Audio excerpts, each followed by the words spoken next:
আসসালামু আলাইকুম। সবাই কেমন আছেন? আশা করি সবাই ভালো আছেন। আমিও ভালো আছি।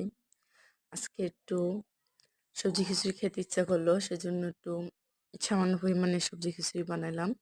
আসলে ব্রাইটের সবজি দিয়ে আমার কাছে সবজি খিচুড়িটা অনেক মজা হয়। এই শীতের সিজনে তো সবজির অভাব নাই। মানে অনেক নতুন, নতুন সবজি ওঠে।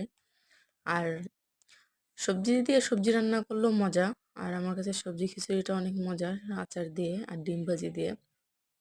সেজন্য ভাবলাম একটু খাবার খেতে ইচ্ছে করতেছে না, মানে ভাত টাত খেতে ইচ্ছে করতেছে না, সেজন্য ভাবলাম একটু খিচুড়ি খাই।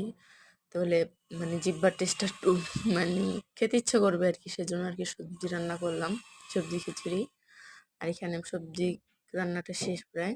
এখন আমি এখানে ধনিয়া পাতা দিয়ে নামিয়ে নিব। তারপর আমি এটা খাবো ডিম ভাজি দিয়ে। ডিম ভাজিটাও করে নিব। আমাদের বাসায় ম্যাক্সিমাম লোকই সবজি খিচুড়িটা পছন্দ করে। আর খাওয়া হয় কয়েকদিন পর পরই, আমি দেখা যায় সবজি খিচুড়ি রান্না করি। শীতের সিজন তো সবজি আছে নতুন নতুন, আর রান্না করি। আর ডিম ভাজিটাও করে নিলাম। এখন আমি আচার দিয়ে খিচুড়িটা পরিবেশন করব।